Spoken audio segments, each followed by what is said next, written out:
ওই গঙ্গার দায়িত্ব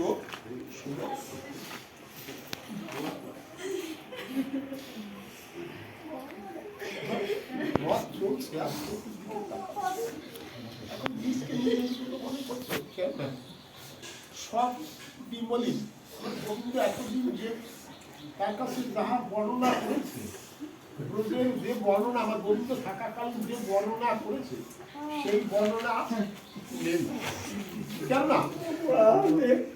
সে সময় ওই গাছের বৃক্ষগুলি অসময় ফুল ফুটাতে, কেননা আজ গোবিন্দ এই পথ দিয়ে যাবে আমরা বৃক্ষ জন্ম ধন্য হবে, তার স্মরণে দুটি ফুল আমরা দিতে পারবো, তার মধ্যে আমরা ধরে পড়ি।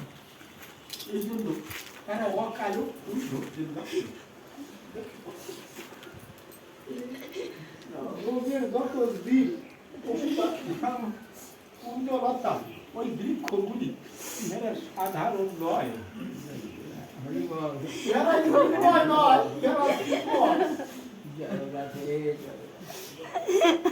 আপনারা জানেন যারা মুক্তি পায়, আবার ভগবানের আরাধনা করে যারা মুক্তি পায় সেই গোলকে গিয়ে বসবাস করে, আমার গোবিন্দের নিত্য সেবায় সাথী হয়, তারা এই অর্থধামে আসে। যেদিন আমার গোবিন্দ গোলক পরিত্যাগ করে ভক্তের জন্য এই অর্থধামে আসে,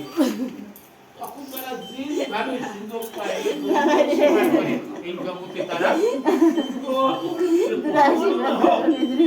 বৃক্ষলতাদি হোক, গুল্ময় হোক,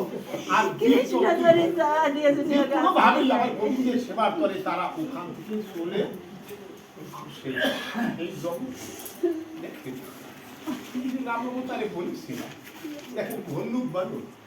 আমরা যদি ভাবি এরা বনের বানর ডাক দিয়েছে, প্রাপ্ত জীব যারা আমার গোবিন্দের সেবার করে এসেছিল, গাছ পাথর ফেলে আমার গোবিন্দের সেবার জন্য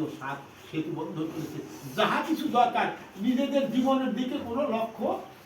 করেন না। এই জন্য ভগবান সেবার করে তারা আসে। যেদিন মহাবলী বশিষ্ঠ তার পুত্রকে অভিসম্পাদ দিলেন